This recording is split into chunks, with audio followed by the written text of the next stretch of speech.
Hello வணக்கம். இது உங்கள் சிவி ஜோன். காலை வணக்கம் டு ஆல். எல்லாரும் எப்படி இருக்கீங்க? இனி பார்த்தீங்கன்னா சூப்பரான 6வது வாரத்தோட 3வது நாள் ஓட்டிங் அனாலிசிஸ் பார்க்க போகிறீங்க. அதுக்கு முன்னாடி பார்க்குற எல்லாரும் மறக்காமல் சப்ஸ்கிரைப் பண்ணிட்டு பாருங்கள். நிறைய பேர் சப்ஸ்கிரைப் பண்ணாமல் பார்க்குறீங்க.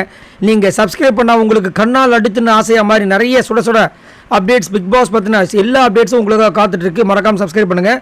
இப்போ வாங்க அந்த வீடியோக்குள்ளே போகலாம். அதுக்கு முன்னாடி பார்த்தீங்கன்னா நேற்று வீக்லி டாஸ்க்கு கொடுத்தாங்க. அதில் உங்களுக்கு இவங்களுடைய கேரக்டர் செம்மையாக பண்ணியிருந்தாங்க. எனக்கு ரொம்ப பிடிச்சிருந்தது. அப்படின்னா யாரை சொல்வீங்க? இவங்களுடைய கேரக்டர் ரொம்ப கேவலமாக ஒஸ்ட்டாக இருந்துச்சு அப்படின்னா யாரை சொல்வீங்க? மறக்காமல் கமெண்ட்ஸ் பண்ணுங்கள். ரெண்டாவது பார்த்தீங்கன்னா எல்லோரும் சேர்ந்து ராணுவ டார்கெட் பண்ணுறது ரொம்ப ஒஸ்ட்டாக இருந்துச்சு. ஈவன் அதாவது தனியாக ஒரு கேம் விளையாடுறேன் அப்படின்னு சொல்லிட்டு இருக்கிற முத்துக்குமரன் கூட வந்துட்டு எல்லாருக்கும் பிடிக்கிற மாதிரி ஒரு கேமை கொடு அப்படின்னு சொன்னது என்னை பொறுத்தவரைக்கும் தப்பான ஒரு விஷயம். அதேமாதிரி ஒரு பக்கம் அன்ஷிதா கத்துறாங்க, சௌந்தர்யா கத்துறாங்க, ரஞ்சித் சார் வந்துட்டு ஒரு பக்கம் வந்துட்டு இந்த மாதிரி கேரக்டர் பண்ணுங்கன்றாரு. விஜய் விஷால் சொல்கிறாப்புல அவரோட கேரக்டர் இப்படி தான் இருக்கணும் முடிவு பண்ணுறதுக்கு இவங்களாம் யார்? இது வந்துட்டு ரொம்ப ஒஸ்ட்டான விஷயமாக தான் நான் பார்க்குறேன். எல்லாருமே சேர்ந்து கார்னர் பண்ணாமல் இருந்துச்சு. உங்களோட கருத்தை சொல்லுங்கள். உங்களுக்கு உண்மையிலே நேற்று நடந்த விஷயங்கள் ராணுவ கார்னர் பண்ணாமல் இருந்துச்சா இல்லையா? மறக்காமல் சொல்லுங்கள். மூணாவது பார்த்தீங்கன்னா ஜாக்லினுக்கும் சௌந்தர்யாக்கும் ஒரு ஃபைட் நடந்துச்சு. என்னதான் முன்னாடி பார்த்தீங்கன்னா ஜாக்லினோட ஸ்டேட்மெண்ட் என்னென்னா யார் நல்லா வந்துட்டு விளையாடுவாங்களோ அவங்கள மட்டும் அனுப்புங்கன்னு சொல்லி பண்ணதுனால தான் முன்னாடி பார்த்தீங்கன்னா நிறைய பேருக்கு சான்ஸே கிடைக்கல கேர்ள்ஸ் டீமில். அது ஒரு பெரிய பிரச்சனையாக போச்சு. இப்போ வந்துட்டு சௌந்தர்யா வந்துட்டு என்ன சொல்கிறாங்க, யார் நல்லா பர்ஃபார்மன்ஸ் பண்ணுறாங்களோ அவங்கள அனுப்புங்கன்றாங்க. ஜாக்லின் வந்து என்ன சொல்கிறாங்க, ஏன் அப்போ வந்துட்டு அந்த விளையாட்டை பற்றி தெரியாதவங்களாம் வந்துட்டு போகவே கூடாதுன்னு சொல்லிட்டு அவங்க வந்து சண்டைக்கு வராங்க. இது ஒரு கிளாஷாக போச்சு. ஸோ நீங்கள் சொல்லுங்கள், இந்த விஷயங்களை பொறுத்த வரைக்கும் சௌந்தர்யா சொன்னது கரெக்டுன்னு நினைக்கிறீங்களா இல்லை ஜாக்லின் சொன்னது கரெக்டுன்னு நினைக்கிறீங்களா? மறக்காமல் கமெண்ட்ஸ் பண்ணுங்கள். இப்போ வாங்க அந்த வீடியோக்குள்ளே போகலாம். ஸோ அனலைசஸ் ஒன்ல யார் டாப்பில் இருக்கா அப்படி பார்த்தீங்கன்னா சௌந்தர்யா. இவங்க எவ்வளோ ஓட்ஸ் வாங்கியிருக்காங்க அப்படி பார்த்தீங்கன்னா 42,106 ஓட்ஸ் வாங்கியிருக்காங்க. ஓட்டிங் பர்சன்டேஜ் பார்த்தீங்கன்னா 24.59. ஸோ மாதம் வந்துட்டு ஓட்டு கண்டிப்பாக வந்துகிட்டே இருக்குது. அது மட்டும் இல்லாமல் சௌந்தர்யா ஒரு சூப்பரான ஒரு பாயிண்ட் சொன்னாங்க. ஏன்னா எல்லாருமே வந்து டிஸ்கஷன் போயிட்டு இருந்து வீட்டு போலிங் டாஸ்க்கில் வந்து யாரை வந்துட்டு களம் இறக்கலாம் அப்படின்னு. அதில் ரயான் இறங்கியிருந்தார், மஞ்சரி இறங்கியிருந்தாங்க, பவித்ரா பண்ணாங்க. எல்லாருமே வந்து நான் பண்ணியிருக்கேன் அப்படின்னு சொல்லிட்டு ஒரு முழு நம்பிக்கையோடு இறங்கினாங்க. ஆனால் ஜாக்லின் வந்துட்டு அவங்க இறங்கணும்னு ஆசைப்பட்டாங்க. பட் சௌந்தர்யா சொன்ன மாதிரியே 3 பேர் இறங்கினாங்க. சூப்பராக மாதம் வந்துட்டு அந்த டாஸ்க்கை வின் பண்ணி ஃபர்ஸ்ட் டைம் வந்துட்டு வீட்டு போலிங் டாஸ்க்கை வந்துட்டு பாய்ஸ் டீமுக்கு கொடுத்தாங்க. அதே மாதிரி சௌந்தர்யாவோட விஷயங்கள் எல்லாமே சூப்பராக கேட்டிங்கன்னா நேற்று அவங்களுக்கு கொடுக்கப்பட்ட அந்த கேரக்டரை பெருசாகவும் பண்ணலை, சுவாரஸ்யமாகவும் பண்ணலை. ஆனால் ராணுவக்கிட்ட வந்து தேவையில்லாமல் சண்டை போட்டு அவனுக்கு எது சொன்னாலும் புரியாது, அவன் ஒரு சரியான மக்கு அப்படின்ற மாதிரி பேசுகிறாங்க. மேடம் வந்து ஒரு 2 வாரத்துக்கு முன்னாடி எப்படி இருந்தாங்கன்றதை கொஞ்சம் யோசிச்சு பார்க்கணும். தன்னை பார்த்து பின்ன பேசணும். நீங்களே எவ்வளோ விஷயங்கள் வந்து அடிப்பட்டு உதப்பட்டு தான் இவ்வளோ தூரம் வந்திருக்கீங்க. அப்படின்னும் போது ஒரே ஒரு வாரம் தான் ஆச்சு. இந்த வேர்ல்ட் கண்டென்ட்டில் வந்து வந்ததுலேருந்து ஃபுல்லாக கார்னர் பண்ணுறாங்க, இப்பயும் டார்கெட் பண்ணுறாங்க. இது சௌந்தர்யாவுக்கு அழகு அல்ல அப்படின்றது என்னோட கருத்து. அது மட்டும் இல்லாமல் நிறைய பேருக்கு இன்னுமே வந்துட்டு சௌந்தர்யாவுக்கு வர ஓட்டு ஆர்கானிக் கிடையாதுன்ற மாதிரி சொல்லிட்டு இருக்காங்க. உங்களோட கருத்தை சொல்லுங்கள். ரெண்டாவது பேஸ் பார்த்தீங்கன்னா ஜெஃப்ரி. இவரால் ஓட்ஸ் வாங்கியிருக்காரு அப்படி பார்த்தீங்கன்னா 25,024 ஓட்ஸ் வாங்கியிருக்கா. அப்போ ஓட்டிங் பர்சன்டேஜ் பார்த்தீங்கன்னா 14.61. ஸோ ஜெஃப்ரிக்கு வந்து இன்றைக்கி சூப்பரான ஒரு கேரக்டர் என்னென்னா பிடி மாஸ்டர். அதாவது லவ் ஃபெயிலியரு, யாரை பார்த்தாலும் தனக்கு வந்துட்டு அந்த பொண்ணு மேலே வந்து ஜொல்லு விடுவார். அந்த மாதிரி ஒரு கேரக்டர்னு வச்சுக்கிங்களேன். ஓரளவுக்கு அவரால் முடிஞ்ச வரைக்கும் கொடுத்தார். பட் பெருசாக வந்துட்டு அவருக்கு வாய்ப்பும் கிடைக்கல. அது மட்டும் இல்லாமல் இந்த வீட்டு போலிங் டாஸ்க்கில் வந்துட்டு ஜெஃப்ரியோட அந்த பங்களிப்பு சூப்பராக இருந்துச்சு. இதில் மட்டும் கிடையாது, நார்மலாகவே வந்துட்டு ஃபிசிக்கல் டாஸ்க்குன்னு வந்துச்சுன்னா ஜெஃப்ரியோட அந்த விஷயங்கள் ரொம்ப சூப்பராக இருக்குது. மற்றபடி நேற்று பெருசாக வந்து எதுவும் பண்ணலை. மூணாவது பிளேஸ் பார்த்தீங்கன்னா தீபக். இவரால் ஓட்ஸ் வாங்கியிருக்காரு அப்படி பார்த்தீங்கன்னா 21,636 ஓட்ஸ் வாங்கியிருக்காப்புல. ஓட்டிங் பர்சன்டேஜ் பார்த்தீங்கன்னா 12.63. இவரும் வந்துட்டு ஸ்டூடெண்ட்டாக தான் வந்தார். பட் வந்துட்டு பெருசாக அவரால் வந்துட்டு கொடுக்க முடியல. அது மட்டும் இல்லாமல் இந்த கிச்சன் டீமில் இருக்கிறனால காலையில் ஒரு பெரிய அந்த பஞ்சாயத்து வந்துச்சு. அதுக்கு ஒரு தீர்வாக வந்துட்டு இனிமேல் கிச்சன் டீமில் இருக்கவங்க மற்றவங்க எல்லோரும் சாப்பிட்டதுக்கப்புறம் தான் நம்ம சாப்பிட்ணும் அப்படிங்கிற மாதிரி ஒரு டிசிஷன் எடுத்தாங்க. அதே மாதிரி இவர் என்ன பண்ணுறாருன்னா நேற்று காலையில் வந்துட்டு எல்லாருக்கும் பொங்கல் சமைச்சு எல்லாருக்கும் கொடுத்ததுக்கப்புறமா சாப்பிட்லான்னு வெயிட் பண்ணியிருக்காரு. எல்லாருமே சாப்பிட்டு மிச்சத்தை வச்சுருக்காங்க. பட் இவருக்கு பொங்கல் எல்லாம் போயிடுச்சு.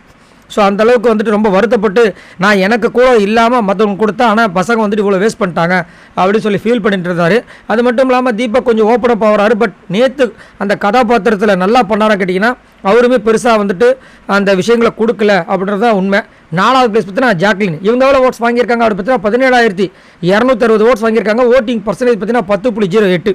ஸோ நேற்று வந்துட்டு என்னை ரொம்ப இரிட்டேட் பண்ண ஒரு கேரக்டர் அப்படின்னா கண்டிப்பாக நான் ஜாக்லினை சொல்லி ஆகணும். ஜாக்லினோட ரசிகர்லாம் கண்டிப்பாக வந்து டென்ஷன் ஆகிருப்பீங்க. ஏன்னா அவங்களுக்கே வந்துட்டு டென்ஷன் கொடுக்குற மாதிரி தான் அவங்களோட கேரக்டர் எடுத்துகிட்டு போகிறாங்க. ஏன்னா நேற்று வந்து அவங்களுக்கு கொடுக்கப்பட்ட கேரக்டர் வந்து மாரல், அதை பற்றி நல்லொழுக்கத்தை பற்றி கற்றுக் கொடுக்கணுன்னு. இவங்களாம் வராங்க, ஆணு பெண்ணு ஒன்றா உட்கார வைக்கணுன்றாங்க. அதுக்கப்புறம் வருஷனே வந்து ஏன் இந்த மாதிரி பண்ணுறீங்கன்னு சொல்லிட்டு ஒரு பிரின்ஸிபலாக வந்து கேட்டால் இது என்னோடய கிளாஸ் ரூம், நான் என்ன சொல்கிறேன் அதை தான் நீங்கள் கேட்கணுன்ற மாதிரி பேசுகிறாங்க. அதுக்கப்புறம் வர்ஷினி அங்கே ஏதாவது சொன்னாங்கன்னா நீங்கள் முதல்ல எந்திரிச்சு வெளியே போங்கன்றாங்க. வைஸ் பிரின்சிபலாக வந்து அருண்குமார் உட்காந்து அவரை வெளியே போங்கன்றாங்க.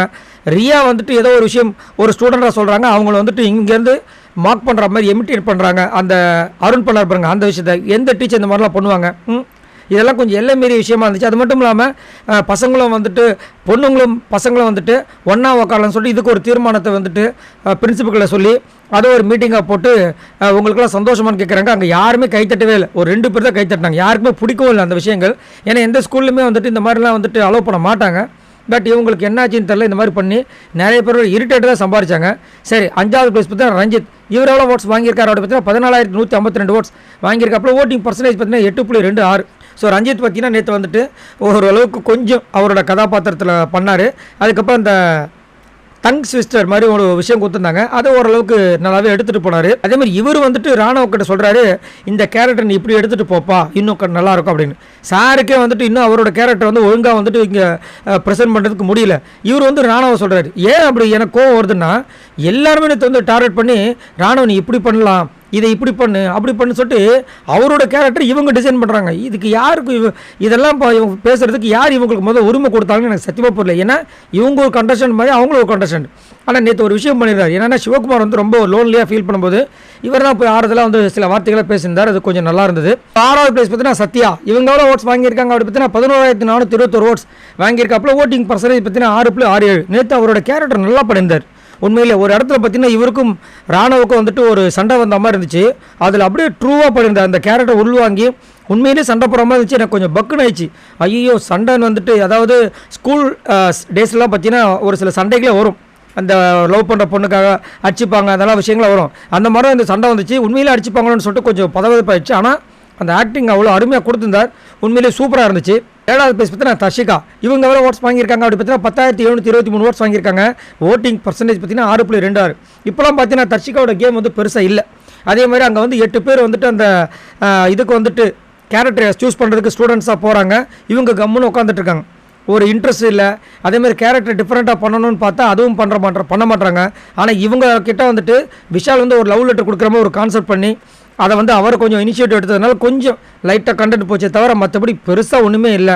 அதேமாதிரி அருணை கிண்டல் பண்ணன்னு சொல்லிட்டு செம மொக்கம் வாங்கிட்டு போனாங்க. நீங்கள் வந்துட்டு எனக்கு உங்களை மாதிரியே வந்துட்டு எக்ஸ் ஹஸ்பண்ட் வேணுன்றாங்க, இதெல்லாம் காமெடியா? அதுக்கப்புறம் உங்களுக்கு எப்படி டிவோர்ஸ் கிடச்சதுன்னு கேட்டாங்க. அருண் வந்துட்டு பேப்பரில் கையில் கொடுத்தாங்கம்மான்ற மாதிரி கலாச்சி விட்டார். ஸோ பெருசாக வந்து தர்ஷிகா கிட்டே ஒரு பெரிய பர்ஃபார்மன்ஸும் இல்லை. ஃபுல்லாக வன்மம் மோடுக்கு மாறினாங்க முத்து மேலே. இப்போ வந்து ஒன்றுமே இல்லாமல் காணாமல் போயிட்டாங்க. 8வது பிளேஸ் பார்த்தீங்கன்னா ராணவ். இவங்க எவ்வளோ ஓட்ஸ் வாங்கியிருக்காங்க அப்படி பார்த்தீங்கன்னா 9,625 ஓட்ஸ் வாங்கியிருக்காப்புல. ஓட்டிங் பர்சன்டேஜ் பார்த்தீங்கன்னா 5.62. பார்த்தீங்களா, இன்றைக்கி கார்னர் பண்ணாங்க. நான் ஆல்ரெடி சொன்னதான், இவங்க கார்னர் பண்ண அந்த பர்சன்ஸ்க்கு ஓட்டு இன்க்ரீஸ் ஆகுன்றதுல நான் நிறைய விஷயங்கள் சொல்லியிருக்கேன். இப்போ சாட்சனாவோட அதிகமாக ஓட்டு வாங்கி கிட்டத்தட்ட 4,000 ஓட்டு இன்க்ரீஸ் பண்ணி இப்போ வந்து 8வது பிளேஸ் வந்து சூப்பராக ஜம்மு நிற்கிறார். இன்னும் அவர் ஓப்பன் அப் ஆனார்னா கண்டிப்பாக மேலே வரதுக்கு வாய்ப்பு இருக்குது. தர்ஷிகா சத்யாவில் தட்டிட்டு மேலே போயிட்டே இருப்பார். பார்க்கலாம் என்ன நடக்குதுன்னு. 9வது பிளேஸ் பார்த்தீங்கன்னா சாச்சனா. இவங்க எவ்வளோ ஓட்ஸ் வாங்கியிருக்காங்க அப்படி பார்த்தீங்கன்னா 5,977 ஓட்ஸ் வாங்கியிருக்காங்க. ஓட்டிங் பர்சன்டேஜ் பார்த்தீங்கன்னா 3.49. ஸோ சாச்சனாக்கு பார்த்தீங்கன்னா நல்ல படிக்கிற ஒரு டீசெண்டான குழந்தை கேரக்டர் கொடுத்துட்டாங்க. அந்த பொண்ணால் வேறு எதுவுமே பண்ண முடியல. அது மட்டும் இல்லாமல் ஓரளவுக்கு நல்லாவே இந்த வாட்டிலாம் வந்துட்டு அவங்களோட பர்ஃபார்மன்ஸை கொடுக்குறாங்க. ப்ளஸ் அவங்களோட கேமுமே வந்து கொஞ்சம் டீசெண்டாக இருக்குது. முன்னாடி மாதிரி வந்துட்டு இங்கே இருக்கிறது அங்கே சொல்கிறது, அங்கே இருக்கிறது இங்கே சொல்கிறது, ஒரு மாதிரி அக்லியான ஒரு கேம் கொடுப்பாங்க. அது இப்போ இல்லை. எல்லாமே டீசெண்டாக இருக்குது, நல்லாவும் இருக்குது. அதே மாதிரி அவங்களுக்கு கிடைக்கிற டாஸ்க் எல்லாத்தையும் சூப்பராகவும் பண்ணுறாங்க. 10வது பிளேஸ் பார்த்தீங்கன்னா சிவகுமார். இவர் எவ்வளோ ஓட்ஸ் வாங்கியிருக்காரு அப்படி பார்த்தீங்கன்னா 3,954 ஓட்ஸ் வாங்கியிருக்காப்புல. ஓட்டிங் பர்சன்டேஜ் பார்த்தீங்கன்னா 2.31. ஸோ சிவகுமார் இன்றைக்கி வந்துட்டு ஒரு தப்பு பண்ணார். அதனால தான் வந்துட்டு பாய்ஸ் டீமோட விஷயமே மாறி போச்சு. அது மட்டும் இல்லாமல் அந்த தப்பு அவர் பண்ணாமல் இருந்தால் வீட்டு பணி டாஸ்கில் அவங்க வின் பண்ணியிருப்பாங்க. இந்த வாட்டி ஒரு புது சாதனமாக இருந்திருக்கும். பட் கோட்டை விட்டாங்க. அதனால் தீபக் டென்ஷன் ஆகி கத்தி விட்டாப்புல. பட் என்னை கேட்டிங்கன்னா தீபக் அங்கே கத்த வேண்டிய அவசியம் இல்லை. அதாவது கொஞ்சம் கத்த இருக்கலாம். திரும்ப வந்துட்டு அவங்களாம் பண்ணுறாங்க உன்னால் முடியலையா அப்படிலாம் கேட்கக்கூடாது. ஏன்னா அந்த இடத்துல அந்த நேரத்தில் என்ன நடக்குதுன்னு சொல்ல முடியாது. இவங்க இங்கே பேசிடலாம், அங்கே போய் அங்கே விளையாடும்போது தான் தெரியும்.